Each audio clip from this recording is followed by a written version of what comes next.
Oh, I've got some thoughts on Painkiller, alright. I suppose we should get some ground rules established out of the gate here. This video will be covering all of the Painkiller games, except, as noted in the title, for the latest re-release or remake or whatever it is, which I found out about after I had already bought all the old ones. I probably will get to that at some point, but the more I find out about it, the less and less interested I am. We already have 3 AU Dooms and Shadow Warrior 3. Do we really need another? Which is apparently an AU Painkiller. Anyway, the 2025 game is not included in this video. This video will also go chronologically in the order I played the games. Steam very nicely ordered them in terms of release date, so I think that is the order I played them in as well. I was aware of the first game in the mid-2000s, but as my familiarity with the concept of Painkiller was either that of medicine or is the title of easily the best Judas Priest record in their very long and storied catalog, I thought calling a video game franchise or the protagonist of such a series by that name to be kind of silly. I suppose the developers thought that also, as the Painkiller is actually the weapon in the first slot in the first game. Then again, a bullet smashing into the cranial vault is one way to stop a headache. I vaguely remember the cover art and thought the main character was maybe supposed to be a stand-in for either Frank Castle or possibly even Mac Bolan, but I didn't look any further into it than that. This year, after discovering how many games there were, I admit some surprise that there were that many of them. Were they that popular to sustain all that, including constantly changing developers? Was there some big boom outside of America or something? I was deep in the throes of the PS2 for part of this, then the Xbox 360 briefly, on hiatus from PC gaming generally, when most of these came out. But even the heavy PC gamers I knew and communicated with regularly had fuck all to say about this franchise. Maybe I was missing out on a hidden gem, a diamond in the rough. Or maybe there were no precious jewels at all, but just more rough.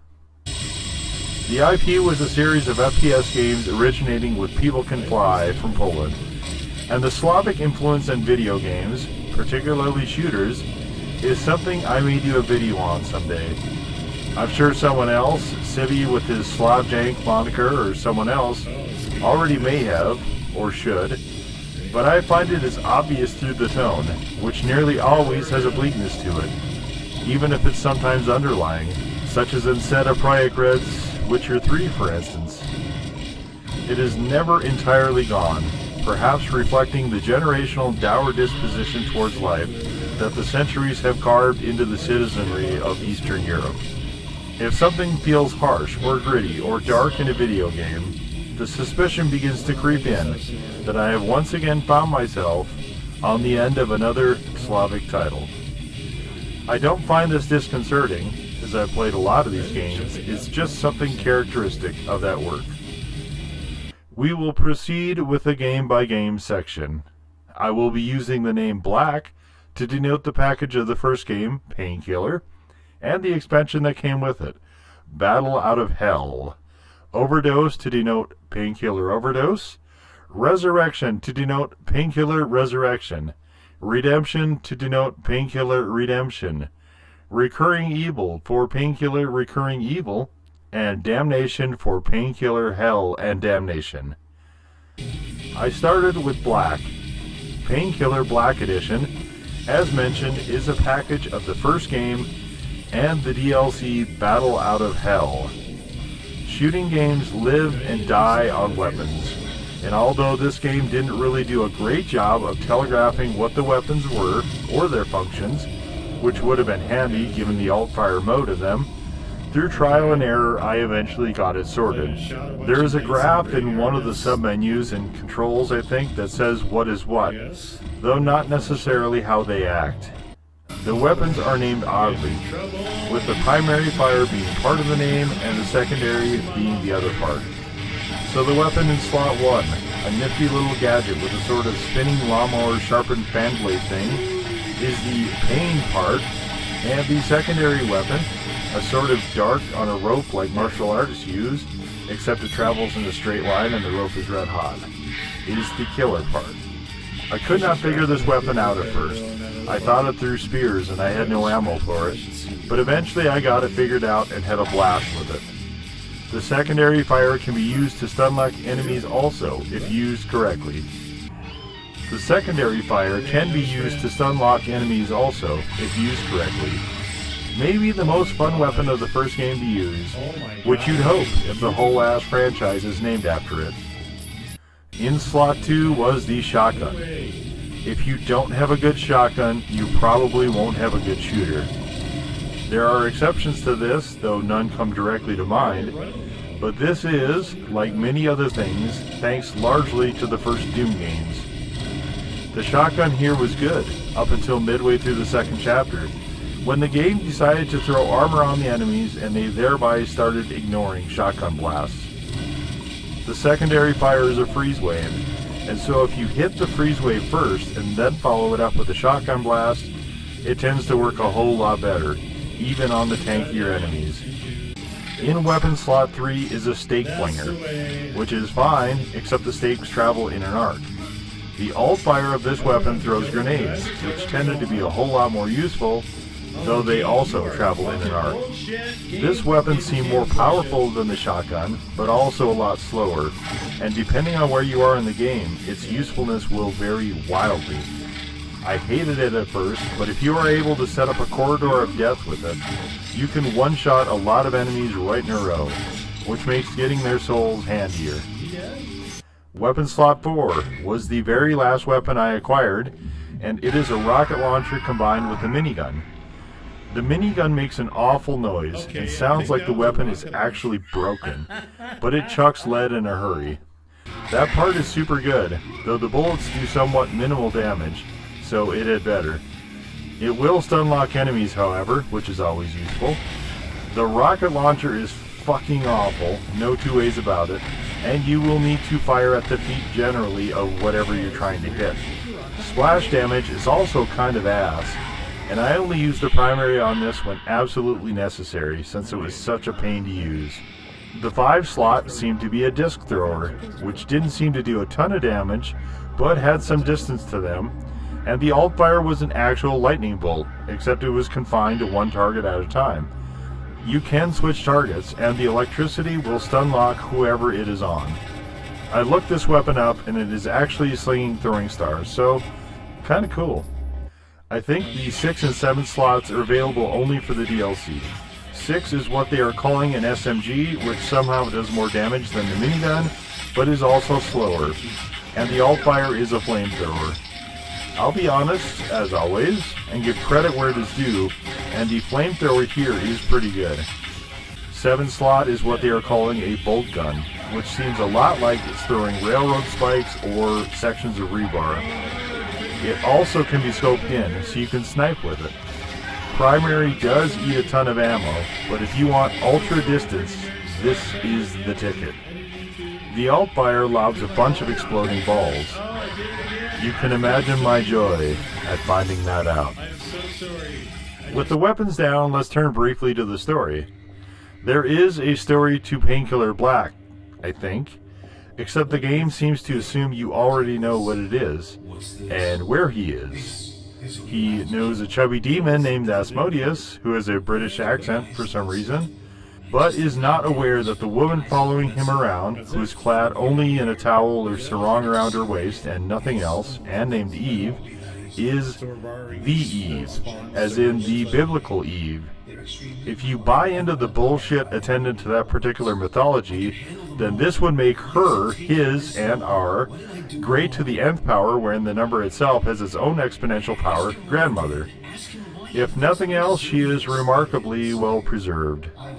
She appears mainly in the cutscenes, which tend to be pretty lengthy exposition dumps that I also found incredibly boring. The idea here is that we go do a bunch of stuff for some entity or other, I assume a demon, and then we will be free to leave, I think. This stuff is to wander through various maps until we get to easily some of the very worst boss fights I've ever had the misery of experiencing. Had I played this when I was younger, I might have attempted to grind until I solved them, but they are also quite unenjoyable, aside from being really stupid in the ways you have to actually beat the boss. I'm too old and too cranky and do not have the requisite patience to have my time wasted in such an offensive manner these days, so all the boss fights I did with God mode on. Even with that, it should be noted, none of these were particularly fast fights. Once again, I'm going to refer back to the genius of the early Dooms, because developers who came after this tended not to learn the lessons amply broadcast there. All of the levels of Painkiller were leading up to these boss fights, so those should not have been the things they fucked up. Yet they did. In looking at those early Dooms, aside from John Romero's head, you got pretty clear feedback that you were hurting or damaging an enemy, even if it was a big bad boss like the Cyber Demon. In Painkiller, it is often unclear what damage, if any, you may be doing. If you have an enemy that is more susceptible to certain weapons, fine. The player can then cycle through the various tools the game has provided to dispatch those villains. If you don't give any feedback at all, it looks like the enemy is rebuffing everything you're throwing at it. In that case, the next move is to look for something external, like a floor switch or a glyph painted on the walls or ceiling or something. Several of these bosses are immune unless you complete some nebulous act, like killing bubbles in a swamp first, and then you can damage them, and the game does not bother mentioning any of this.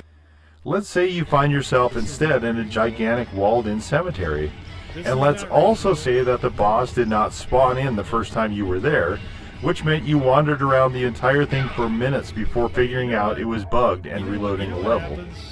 This boss has incredible reach and summons a bunch of charging enemies for you, but no matter how many times you shoot it in the pee-pee or in the butthole, which is about as far up the body as you can readily reach, it seems to no effect.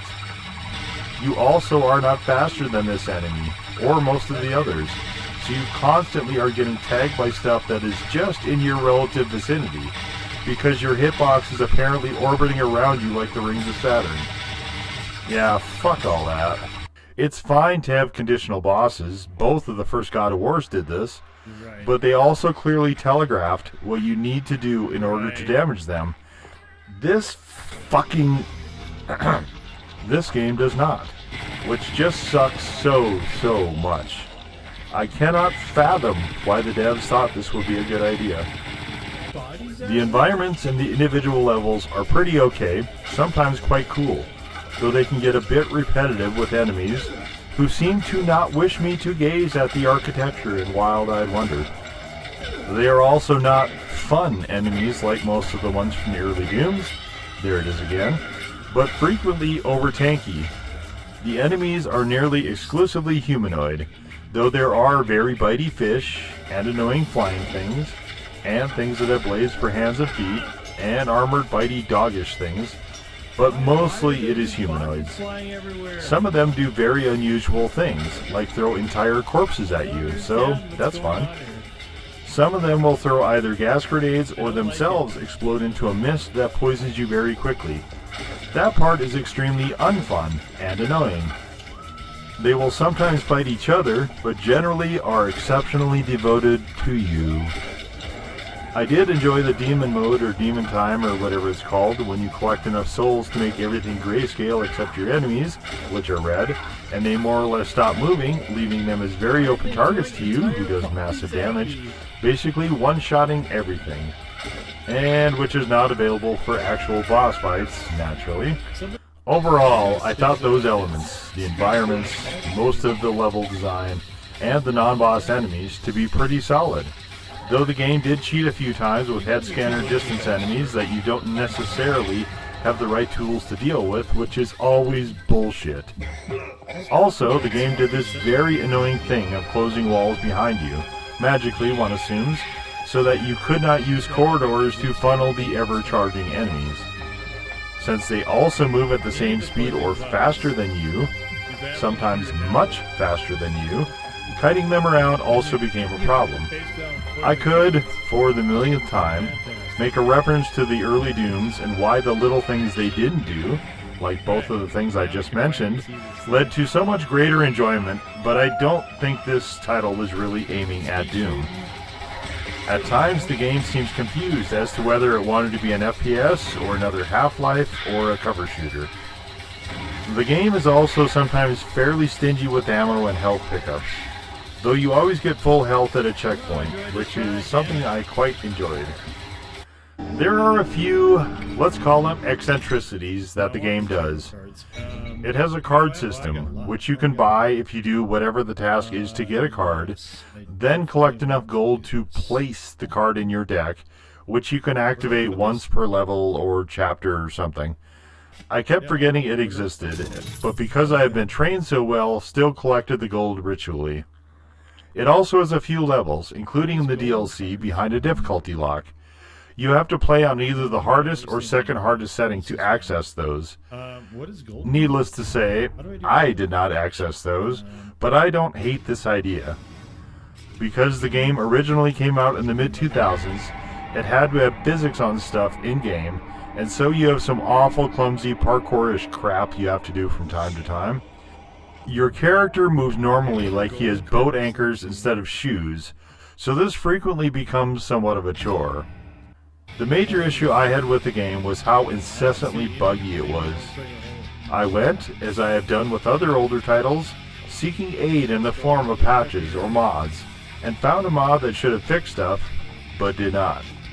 The thing I wanted to fix was a soft lock bug in the castle in Chapter 4, which quite effectively prevented me from progressing the game, as I was locked in the fucking tower, and the hole in the floor that was supposed to open up never did. The game had also repeatedly not loaded in various things in other sections and or crashed throughout the play, but despite my efforts, I was not able to resolve this particular issue, and was not able to finish the game. The DLC, meanwhile, picks up right where the main game left off, I imagine, except now Eve has a top to go with her towel sarong thing, and also facially looks somewhat different, as does Daniel. The DLC, or expansion I guess, is called Battle Out of Hell. There are 10 one-off levels where you are transported to various places looking for something or other, and I honestly thought this was a pretty neat concept. Some levels are a lot better than others, but I did get to try out the 6 and 7 slot guns, which I was not able to for the sections I was able to play of the main game. Good variety of level design, mostly, and enemies, though they got into their old tricks of making something invincible until an event, like a yellow van blowing up, without telegraphing any of it. Overall, I wound up liking the DLC better than the main game, but that might have been different had I been able to finish the main game. I'm definitely glad that People Can Fly moved away from a lot of what they did in this game for their subsequent titles. The next game was Overdose, and had a different developer. It was intended to be another expansion to the first game, but also was a standalone title, and also featured a different playable character, so I don't know, sounds like a new game to me. This was not done by People Can Fly, but by Czechoslovakian developers Mindware Studios, who then went on to do a sort of spin-off called Dream Killer, and then appear to have quietly fallen off the map entirely. With this, it was kind of like they went in with the mindset of doing everything the original main Painkiller game did, only worse. They redid the carnival level from the first game, for instance, but instead of giving you another nifty and really fun roller coaster ride, you get a plodding and tedious level that has some cool new set pieces, but is an obnoxious slog to play through. For this game, there were some pretty neat ideas for levels, such as the farm, the Japanese area, asteroids, Civil War, and riot levels, most all of Chapter 2 actually. In fact, if there is a reason to buy this at all, it is for that chapter, which has a lot of really cool and inventive direction. But here is the caveat for most of them, including some of the Chapter 2 levels. Execution is notably poor for everything and is often outright abysmal. I think, in the developer desire to make it harder, they went a bit overboard and also frequently made it cheap and uninteresting, and the biggest sin of all, not very fun to engage with. I ran out of ammo quite a bit, even on just the normal difficulty, which was annoying. They did manage to retain the card system and the idiotic boss fights, so there's that, I guess. In addition to maybe wanting to make it harder, they also wanted to make it different, and nowhere is this more clear than with the weapons. Kind of. In weapon slot 1, we have the Razor Cube, which is a Rubik's Cube that spins like the Painkiller primary fire, along with the flying dart that drags an energy wire or something behind it for the secondary. If this seems reflective of the first game to you, you're definitely not alone. This was so close, I wondered why they didn't just keep the Painkiller name for the weapon. I like this one less than the original one, but it's fine, I guess. In slot 2, we have what they call a bone gun, in that it evidently shoots double-barrel bone fragments, but is essentially the shotgun, only now with the petrify wave instead of the freeze wave. The primary on this felt a lot weaker than the regular shotgun, as well as firing slower, and it's somewhat difficult to see if the petrify wave has landed, given the overall color scheme of most of the levels and the typically shit lighting. But the old 1-2 of freezing, whoops, petrifying them, then blasting them, was still a pretty good combo. When I could get petrifying ammo, that is. This game was overall kinda stingy on ammo. In slot 3 is what they're calling a cannon, combined with their version of the minigun. Their version of the minigun sounds even jankier and more broken than the prior one, if that's possible, and seems to do less damage. The cannon is basically a stand-in for the rocket launcher, and also seems slightly worse than the rocket launcher of the previous game. It also defaults to the cannon for primary fire, making it pretty easy to frag yourself, so that's something, I guess. Slot 4 sees basically their version of the previous bolt gun, though here it's a crossbow. It also has the bouncing grenades, though I think they call them heads here. They bounce less, and there seem to be fewer of them, but the same basic idea. It can also scope in. This is generally a decent weapon, though I really like the secondary of the other gun quite a bit better. Slot 5 is the first weapon I noticed I had. It is called an Evil Eye and is more or less a laser. This was a very useful weapon and one that seems new to this game. The secondary I didn't quite understand, but seems to be a thing that torments the souls or whatever of the enemies and causes them intense anguish and damage. It is pretty effective, but not as fun to use as some of the other stuff. Slot 6 is a sword.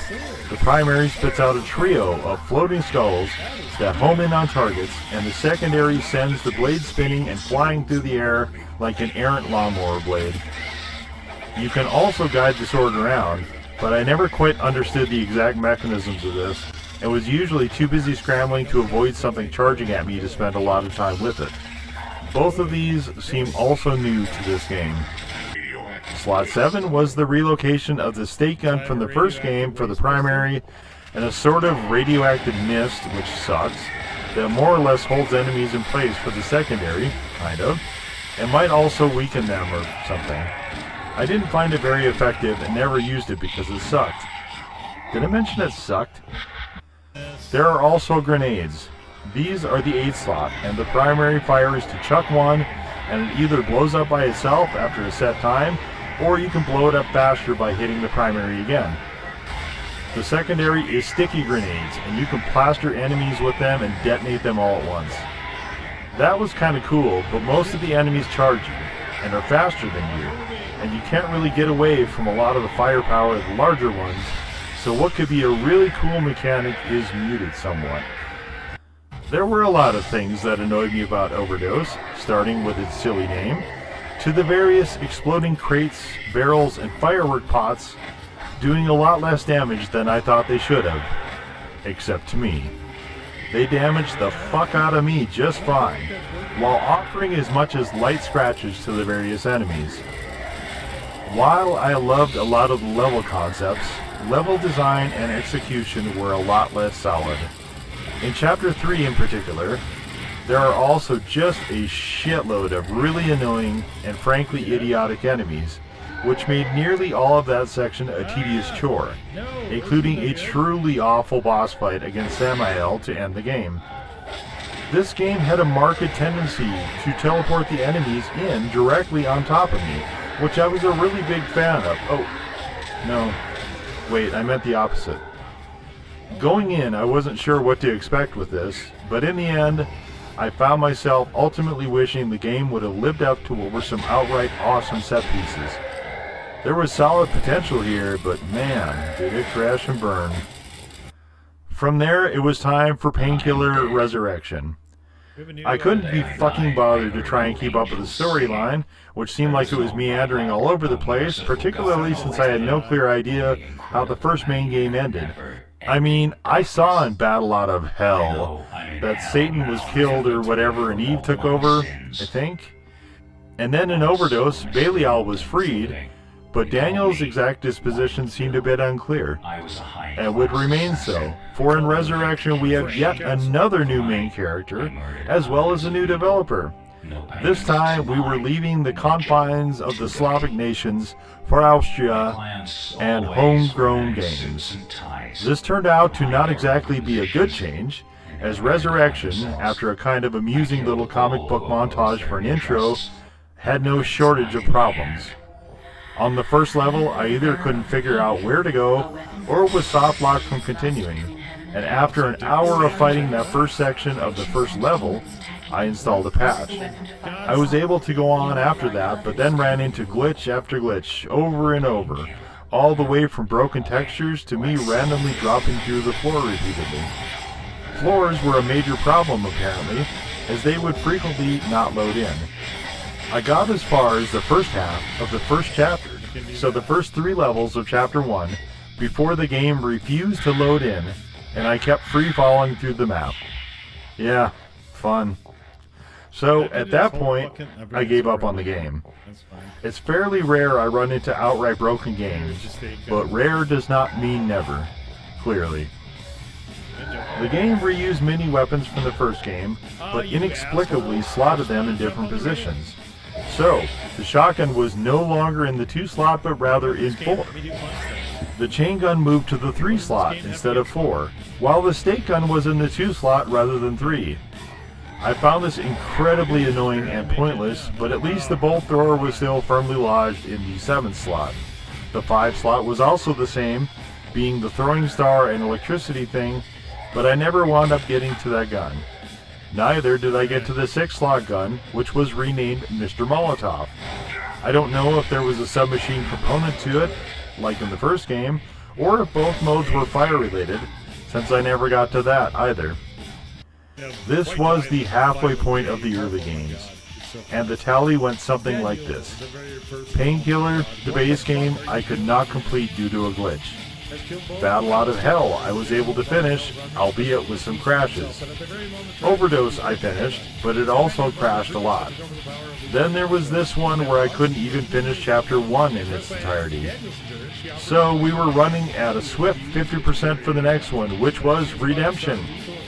For a change, this one stayed with Homegrown Studios, but we switched main characters again, this time to Daniel from the first game and Battle Out of Hell, and also Belial from Overdose. As I hated Belial's weaponry pretty considerably in Overdose, this was an easy choice as to which was my pick to play with. Except the game decided I shouldn't have that choice. No, instead, I got to switch back and forth between Belial's weapon set and Daniel's. Belial's were less shitty this time around, so that was good, but Daniel, while having the weapons back in their original slots as opposed to Bill in Resurrection, Daniel did not get his full weapon set, which meant I was entirely unable to offer groups of enemies my balls. Look, the boys, the lads, they like my gleaming balls a lot, often jumping and doing cartwheels in the air over their joy, and to deprive them, and me, of this was a travesty. This also meant that Belial had more weapons overall than did Daniel, which was a choice. It was an odd choice among many. In addition to Daniel not getting his full-ass loadout, there was fast-scrolling walls of largely nonsensical text to start the game, in an attempt to add story for this, whatever this was. There was the inclusion in the extras menu of what they called a machinima, which was more or less a series of cut footage set to the song from Mac that played during the credit scroll of the first game. Then there was Chapter 2, which ended the entire game abruptly after a whopping, nay, dizzying 2 very short levels, and called it a fucking day. Of course, there was also the idea of creating a whole bunch of capital L-shaped corridors and packing them full of enemies, often having them spawn directly on top of you. Bill from Resurrection is name-dropped at one point, but has no bearing on this. Same with Samael. The intro text ends with the sentence, and I quote, "This is their story." They're here referring to Belial and Daniel, but they do not seem to ever interact with each other, nor is it clear they are together in any sense. What might have been neat is to have one of them either be another player or possibly an AI, depending on what the player chose, tech that had been around for years at that point. Instead, we just switch back and forth from one weapon set to the other. Both Resurrection and Redemption, I had heard other content creators state rather bluntly, were not worth playing, and indeed should not be played. In the case of Resurrection, I wasn't actually able to, so mission accomplished, I guess, but Redemption ran more or less like a dream. It wasn't glitchy or buggy at all, didn't crash, and I was able to just rock right through it. That was kind of refreshing, but to give it credit is a little like offering congratulations to a pair of scissors after you use them to successfully slice paper. That is the actual task the fucking thing was designed to do in the first place. But the bar is in goddamn hell for video games, and these days, to a degree, it is somewhat notable when games run without issues or errors. Anyway, Redemption is not really a game. It is a collection of multiplayer maps that someone attempted to shoehorn into service as more or less a horde shooter, albeit a horde shooter without the level design, ammo, or weaponry to adequately manage mass groups of enemies. There is no story here, particularly, just you emptying out whichever weapon you happen to have, over and over, until the counter reaches over 1,000 per map. The maps are right around 30 minutes in length, so I'll let you do the math there, but it is essentially just repetitious mass slaughter, and really uninteresting. As I've already discussed all the weapons in this game earlier, and there are no changes at all to them, other than Belial's being scaled better, let's move on to the 5th game, Painkiller Recurring Evil. Once again, there was a changing of partners for this dance, this time to MedArt for the developer, but this time was more different. This time, it also switched publishers from Dreamcatcher to Prime Matter. Prime Matter, who evidently acquired Dreamcatcher, is perhaps best known as the publishers of the seminal Dolmen title, Obsession of the Great Oboe Shoes. And there's your reference, roll credits, thanks for stopping by, please tip your waitress, the choice of a new generation. They also did Scars Above, and oh my fucking god, Gungrave Gore. It's a veritable hit fest for Oboe Shoes content. I wonder if he's ever played the Painkillers. They also did the first Kingdom Come Deliverance, which is arguably the most well-known of them all, even though I hated it. I surely would not have survived in medieval times or whenever that game is set. Back to topic. Goddamn, the fuck I'm doing here. I couldn't find a country of origin for MedArt, aside from a reference to the United States, and one possibly unrelated to Florida, so, you know what? Let's just fucking roll with that. Fucking Florida. Anyway, whatever the origin, Recurring Evil started with the idea it would be more like Resurrection, but gameplay was much closer to Redemption. We are back to Bill, and back to only having 5 of the 7 weapons, and all of them slotted incorrectly, as I noted earlier. I suppose this is to have the same weapons, but differentiate between Bill and Daniel, but seriously, who the absolute fuck would care about that? The first map, amusingly titled Unfortunate Abbey, was again very tiny areas that would only unlock after various waves of hordes, but there was a kinda sorta quasi progress. The next section was called Highway to Hell, and was on a rectangle of various highway overpasses. It reminded me of that one section of Back 4 Blood, which is maybe not the ideal thing to resemble. Or I guess Back 4 Blood came later, so maybe they copied this. Either way, both of them kinda sucked as levels, with again mobs and mobs of enemies, progressively stronger, amidst cars that were quite keen on blowing up. This could be useful, as I was frequently starved for ammo, but this also made things somewhat of a slog, as there is not really a way to whip through levels like this. It was during this level that I lost patience and installed the patch so I could turn on God mode, and then still slogged through most of the levels, which were mostly downhill from here, largely because they were so incredibly fucking dark. The next one was the warehouse, possibly the worst level of the 5. Oh, did I mention there is only a single chapter with 5 levels? No? Well, there is only a single chapter with 5 levels for the entirety of Recurring Evil. Anyway, the warehouse is boring and awful, and from there goes on to 2 levels set in possibly the largest graveyard ever to exist. The first of these is called, amazingly, Graveyard, and the second is called, more confusingly, Encore, even though it seems to be an extension of the Graveyard. While Graveyard is fairly straightforward, Encore is a bit maze-like, which was not enjoyable. I imagine the reference is to Angkor Wat in Cambodia, which is the remains of a very old temple, as this level does have some temple aspects, but I'm not clear on why they decided to put that reference in this game. I guess Recurring Evil is more of a game than is Redemption, but not by a lot, and I will add this game in with both Resurrection and Redemption as games you can safely not bother with. Or just watch the 17 hours in VODs where I bothered with them. This left the final game in this series, Painkiller, Hell, and Damnation. This is where it gets convoluted. No, this right here. See, no, this is where it gets convoluted, he says. So, we are back to Poland with Farm 51, who did a nifty little game called Get Even, that I played in the first incarnation of this channel. Prime Matter had, by then, been absorbed into the Embracer vacuum, and the publisher for this title wound up being then Nordic, soon to be THQ Nordic, but not quite yet. The idea here was both a remake and a sequel to the very first Painkiller. So full circle, see? Yeah.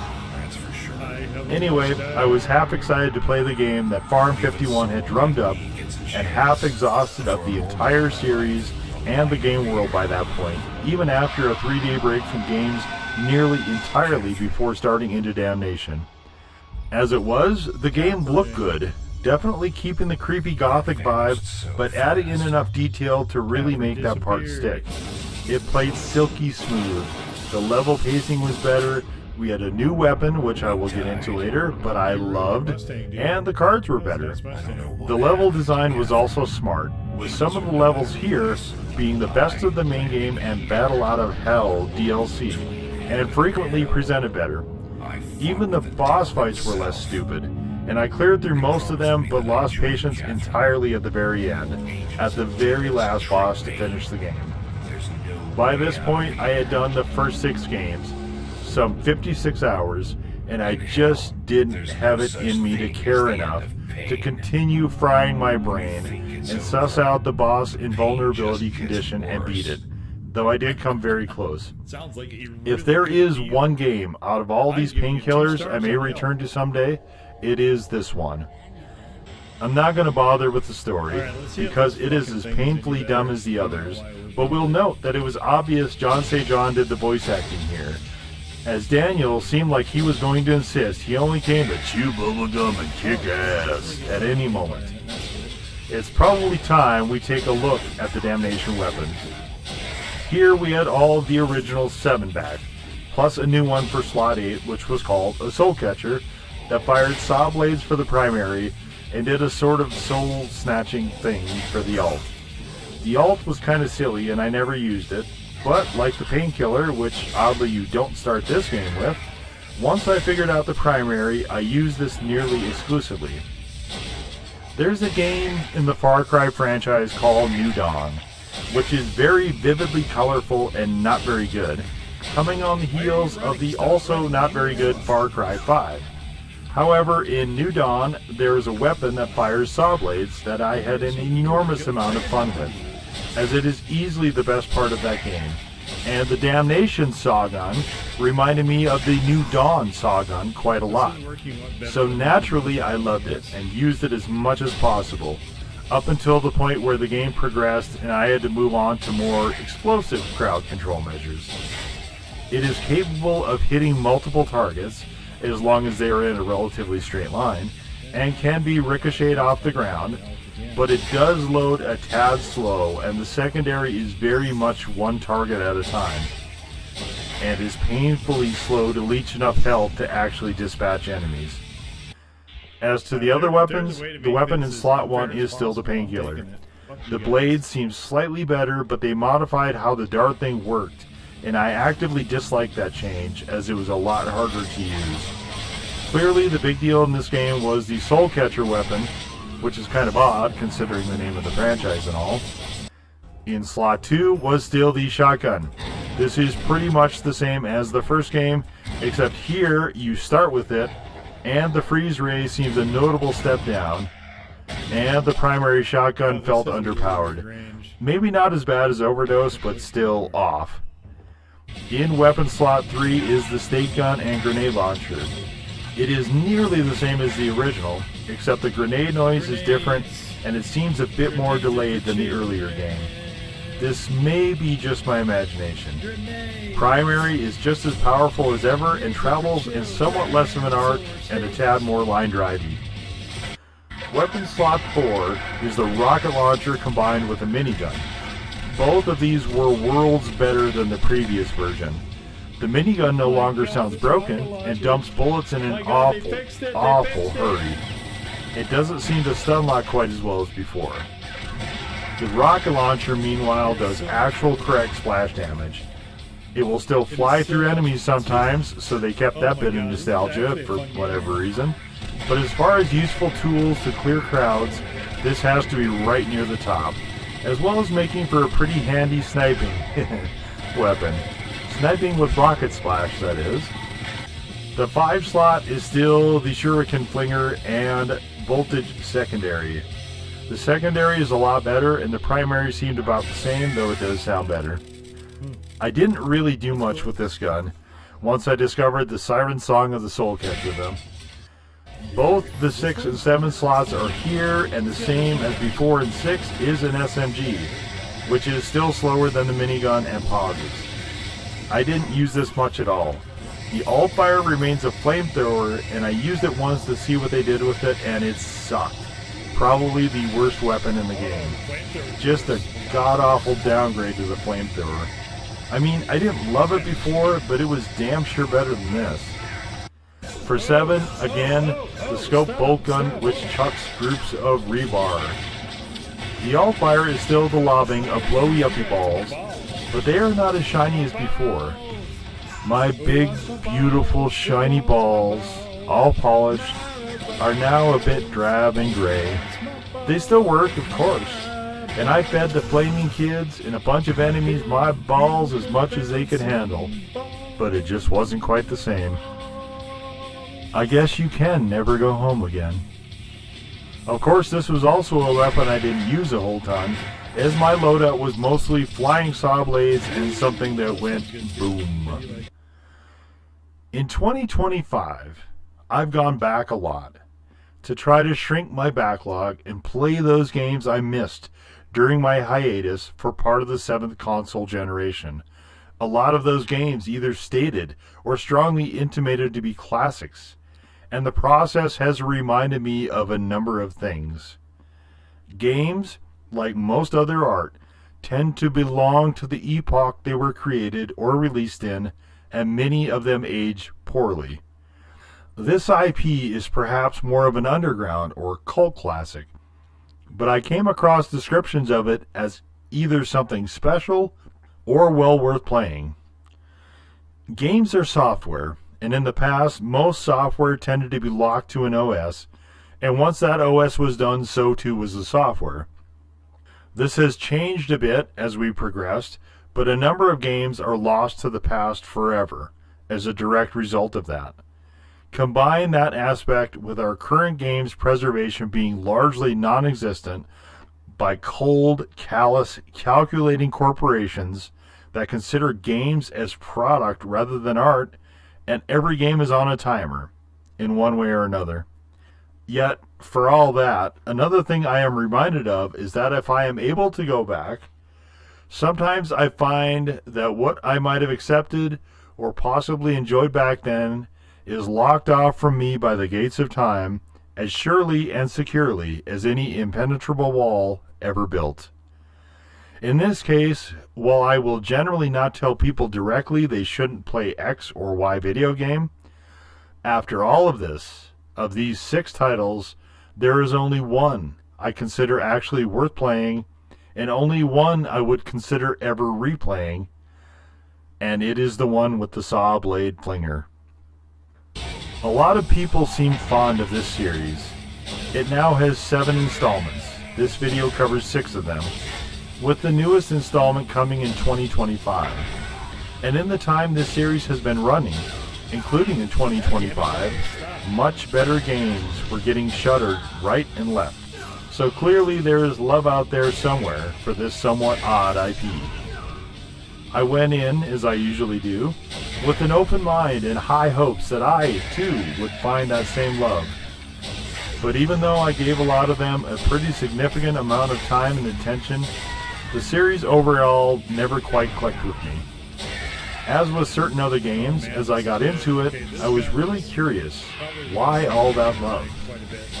Was it a Slavic thing from where the games originated? Definitely the feel and tone of the games is very consistent with others from that region. Was it something else? I don't know now, even after all that, and have come to the realization that I probably never will. As for me, despite not connecting with the games much, I did see kernels here and there of something special, but it never quite fleshed out, and those flashes were inevitably drowned in a sea of goofiness, whether from the card system or the heinous boss fights.